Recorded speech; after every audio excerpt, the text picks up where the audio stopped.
hojjetaa bakka sanaa kan ture mee inni immoo gammachuutti dhaga'ame maal ibsa talaata nama 162 si hordofaa jira. Eshi ani ibsani ani godhadhu tajaajiltoota wajjin tajaajile hunda keessanii akka dhageechanan barbaada. Allahu akbar. Allahu akbar. Ergaan anjiru sinuma bira jira. Waayinis kan ergeenu kenne akka hubannee ilaallu bichaadha. Eenyumtuu karaa islaaminaa kan nafi tokkichumtuu hin jiru. Ergaa achuma keessa wangeeluma keessa hin argadheetoo bara 93 calqabee amma bara 2008 seenuu hedaa amma kana keessatti wangeeluma tajaajilaa ture. Maal akka tajaajilu hin barrees hin beeknesi guyyaa kana hunda waaqni na tikseetoo arraan malee carraa naaf kenneetu hubannaa macaafuma keenya argateetan har'a kana islaaminaa dhufee warri barsiisaa jirtanii battanii akka barsiistanii dabaan akka barsiisni dhaloota kana jal'inaatti akka finneef kara hubannaa akka fiddan hundi keessanuu warri saahiba kiyya taatan warri waliin tajaajilaa turtan Adama magaalaa keessa hedduutan isbiikarii baadheetoo wangeela labsaa ture. Waasan ta'eefu amma gini anan labsu kara islaaminaa kara gaarii kara rabbi tokkicha akka adeemtan jedheetan sagalee kiyya ibsaa. Allahu akbar. Sinaafitu ani iftinaa dhufee jira. Paaster Maabiraatuun jedhama. Amma maqaan koo jijjiirame ifaa jedhameen jira. ማሻአላህ ማሻአላህ ማሻአላህ እሺ በአማርኛ ማን ነው በአማርኛ እሱ በአማርኛ እስቲ ድገመው ስንት አመት ነው የቆየክ ምን እየሰራክ ነበርክ ማን ነው ስሜክ 1993 ጀምሮ እስከ ዛሬ ድረስ እንግዲህ 25 አመት ነው በዚህ እምነት ውስጥ የቆየሁት እኔ ምክንያቱም በዚህ እምነት ውስጥ ስቆይ በተለያዩ ቤተክርስቲያኖችን ሳገለግል የቆየሁት አሁን ወንጌልክ አንተ ጋር ነው ወንጌል አምጣ እስቲ አውጣ ቦርሳ አምጣ ወንጌል ኢሳሚዳ አሁን ነው ሻዳ ያዘው አላሁ አክበር ረሲቱ ምናምኑ ምን ነው ሰርቲፊኬቱ ተክቢር አላሁ አክበር ተክቢር አላሁ አክበር አላሁ አክበር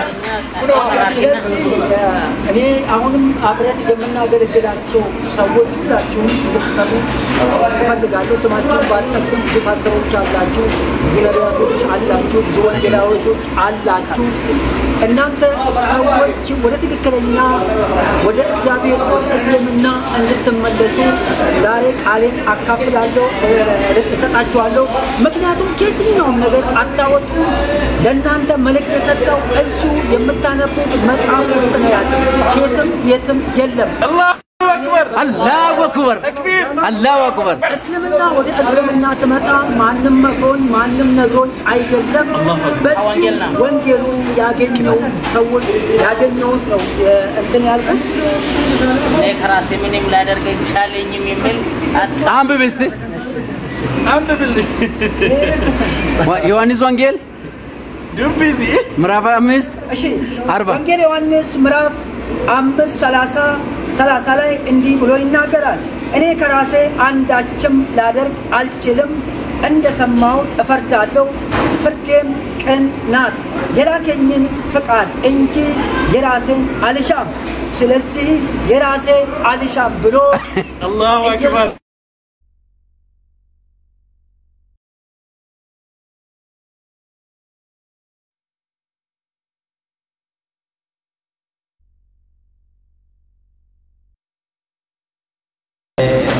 Buddha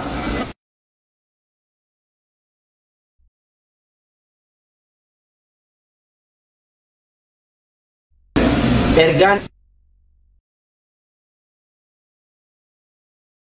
Islamu maakuni qalbii namaa seenuudhaaf yaamicha namaa qofa dheebu odoo namni yaamin odoo namni itti himin karaa alkallattii taheen rabbiin qalbii isaa banee hidaaya isaa kenna yoo barbaade biruma taa'ee dheebotu ani namoonni baay'een dhufanii shaadaa dhufetti hin qabatanii guyyaa tokko hin booyi guyyaa har'aa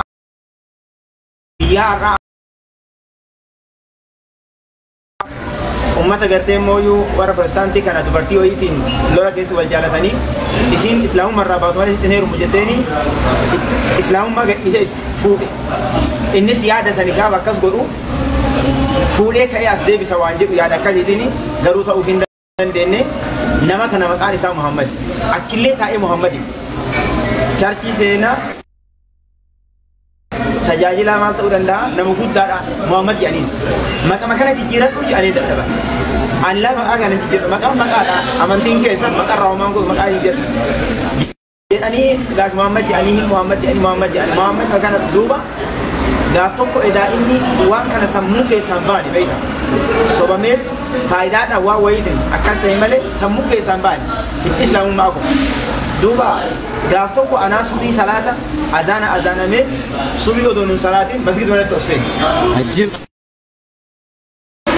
masjidatti oseenee in salaata amma laalee fuula keessa yoo laalu namni kun nama ollaa kiyyaa nama an beeku ka duraan chachii dhaqaan beeku malee masjid kan takkaan beeynaan in laalee ija keessa ilaaluu sodaadhe amma dalgumaan laalee aakhira iqaamamnaan illee oluma ka'ee waliin dhaabate dhuma salaati wanni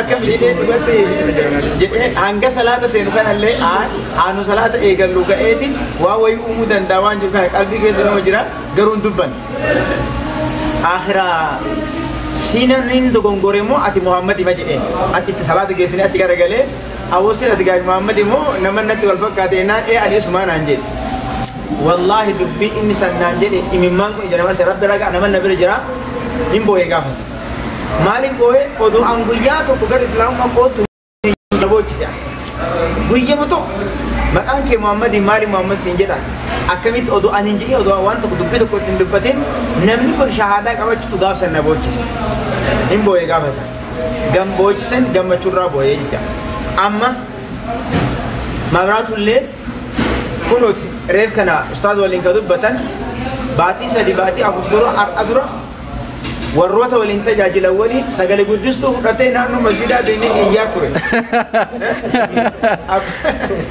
gaafa ati iyyaa jirtu san si argaa na argita si arga anuma argitaa mee yoo sani jedhe akkuma amma iyyitu kana yoo rabbi fedhe islaamummaa kana seentee masjida kana seenuun kee waan hin oolle jedheeni takbir Allahu akbar ajib aatiin irra labsii wangeelatiif iyyitu kun gaaf tokko labsii qur'aatiif iyyuun kan keen oolu masjida seenuun kan keen oolu jedheeni ni beeyta arga anillee si arga jedhe akkana walitti dubbatan gaaf san ittiin dubbanne nutu hin dubbatin malee nutu ittiin hin gahin malee namni islaamummaa barbaadu tokko lamaa miti nutis callisnu garuu ummanni callisaan jiru wanni an jechuu barbaade nuti warri ergaan islaamummaa bira jiru warri haqa dhagaye warri haqa beeku callisuu hin qabnu ergaa kana dabarsuu qabna lallaba keenya ol kaafnee dubbachuu qabna asumaan carraa kanatti fayyadamee obboleeyyan keenya warroota amantii isaanii ka dur ka irratti dhalatan ka guyyaa keessa namni harkaan irraa baase bishaan itti facaasanii haada mormatti hidhanii muka itti hidhanii irraa baasan san itti deebi'ate mana ufii qabeenya ufii ka irratti rabbi uume san warra qabeenya keessanii galtanii ristii keessanii galtanii baga qabeenya keessanii dachaatanii الله أكبر الله أكبر السلام عليكم ما شاء الله ما شاء الله ما شاء الله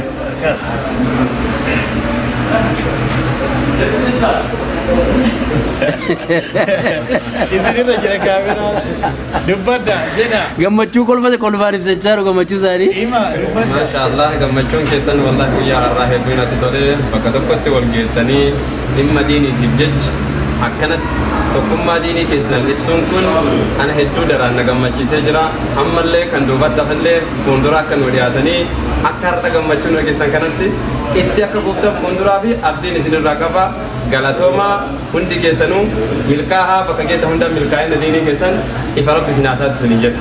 wallaahi alhamdulillah maal jettan isin isheenillee sun lullee obboleessa keenna kan ilaala wal ilaalaa ture kaleessa ilaalaa nagaa waliin jedhaa waliin jira karaa ture har'a walirratti kufnee obboleeyyan rabbi nu godhe walitti rabbi nu deebisee nama tokko nu godhe Allahu akbar Allahu akbar Allahu akbar Allahu akbar kanaafuu alhamdulillah rabbiin shukriin itti xiqqaadha ofitti keessite rabbii alhamdulillah siin jenna alhamdulillah mastat Abrato obboleessa keenya ifa walumaatti naa jira. One day maa dhalaata? Hai one day. Hai one day. Baay'ee gammadee jira. Wallaahi. Shaadaa si qabsiisanii?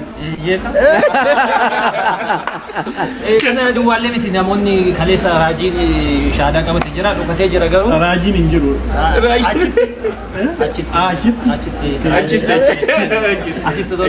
Asitti dinqii jira. Dinqii musliima keessa jira. Major prophet noos minor prophet. Ulettaachuu. Baay'ee gammadee jira. Gaafa namni dukkana keessa gara ifaatti du'a jala gara jireenyaatti gaafa ba'u gammachuun kan jaalee hin jiru. Baay'ee gammadee jira. Baga gammadanii baga gammannee Allahu Akbar. Allahu Akbar. Maqaan keenyu?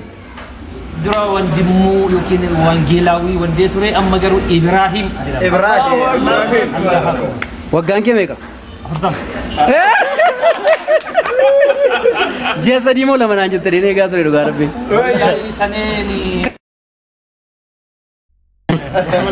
Isa asii achiin lakkaatiin ishii wallaahi. Isa asii moo? Ji'a tokkoo fi torbee lama. Oh Allahu Akbar. Innaa mee maal jettanii mee kolfaan ibsadhu yaada kee? Ilkaan kaarruu itti baay'ate.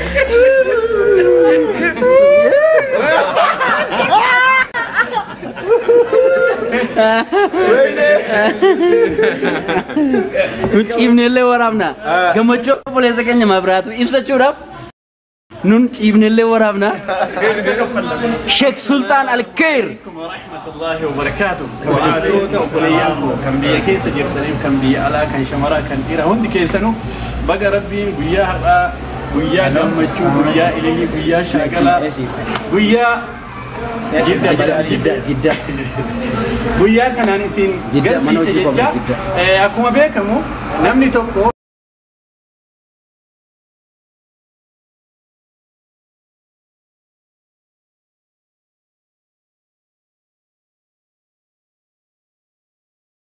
Assalamu alaykum kana jedha ilmi namaa cufti islaamummaa irratti dhalate jedha abbatu yahudaa isa godha abbatu nasaaraa kiristaana isa godha abbatu majuusa warra ibidda gabbarullee isa godha jedha ergamaan rabbi alayhi Ajib.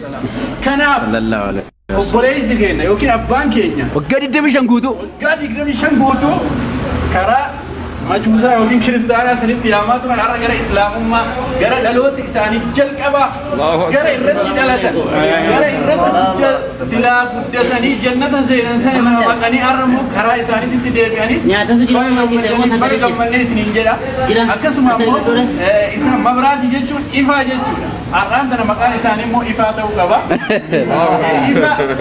ifaa diinii rabbi isaan haa godhu kanaaf obboleeyyan kiyya islaamummaa jechuun bareeda islaamummaa jechuun qulqullina qaamatiif qalbiiti islaamummaa jechuun faaya rabbiin abbaa fedhe abbaa jaalate abbaa filate inna allaha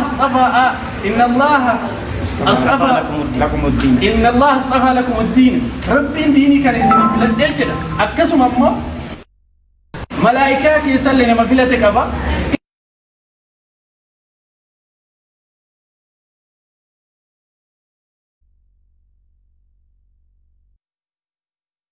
nama isatti kafarellee nama mujrimallee nama munaafiqallee nama keessa garuu islaamummaa nama jaallatu qofaa keessa wallahi nama jaallatu qofaa keessa islaamummaa rabbiin nama jaallate qofaa keessa waradiitu lakum islaamummaa isinii filadhe isinii jaalladhe aboo eenyu akkas namaa jedha wallahi eenyu jiru wallahi ليس كمثله شيء فكيني أكربي كينان ربي فكر قبل ربي لمن تاني كنمن تاني ربي رب كهندت أمني كهنجد أمني كهنجد أمني كرر نوم أمني كمكرر موج أمني Kan fakkaatiin qabne. Uume malee kan hin uumamne. سبحان الله ربي أكسيد إسلام ما في لديه جواران نموني إسلام ما على جرتان نموني كرانتان رجرتان نموني كرانتان تنما يامتان وفي اللي جلتني نما اللي جلستان وطا تعالوا قل يا أهل الكتاب تعالوا إلى كلمة سواء بيننا وبينكم جدي يا نبي محمد ورا كتابتي في يهودا في نصارى جد التيم كوتا جدي gara wal qixaatti karaa daandii sirriitti karaa ifaatti karaa dhugaatti wal falamnee wal injifannaa kootu jedhiin islaamummaan akka laqatan guyyaa san gartaa jechuudha hiikkan isaa. Kanaaf islaamummaatti kootta wallaahi akka abdiin jedhe islaamummaan yoo danda'an miilan deemanii itti yaamu yoo rabbi nama laaffise makiinan yoo kan xiyyaaraan addunyaa kanarra deemanii bakka itti yaamani malee islaamummaan kun law arafa almuluuk wa abnaa'u almuluuk maa nahnu fi lajaaladuna bisuyu osoo ni'imaa nuti keessa jiru osoo gammachuu keessa keenya jiru osoo jaalalli islaamni walii qabu osoo miidhaginni islaamni qabu qulqullinni keessaaf alaa qabu beektanii si warri islaamummaan ala jirtan silaaloltanii humnaan qabsooftanii bosona seentanii kuftanii kaatanii hidhatanii meeshaa hidhatanii hidhachiiftanii silaa nurraa fudhatan garuu beektan takbiir takbiir garuu gaafa beektan hedduu seenoftan maaliif jennaan ni'ima akkana jiru keessaa eessan ture jette mucayyoon takka edha wallaahi wanni ani seena yoo jiraate jedhe islaamummaan ala gaafa ture san osoo haga amma islaamummaan ala ture san achi keessa ture jedhe kanaaf islaamummaan faaya islaamummaan gammachuudha islaamni addunyaaf akhiratti illee gammachuudha islaamummaan miidhagina السلام عليكم ورحمة الله وبركاته وعليكم السلام ورحمة الله وبركاته egaa boleessi keenya maabiraatuu kan ture har'a maqaan isaa ifaa kan ta'e guyyaa har'aa bakka ustaasi keenya baay'ee jaalannuuf kabajnu abbaa caalii yookiin immoo Muhammad jiranitti shaadaa qabatee jira jechuudha. Ustaas abbaa caalii jechuun warra dheeraa kana maal jettu isin ustaas? Alhamdulillah bagarabbiin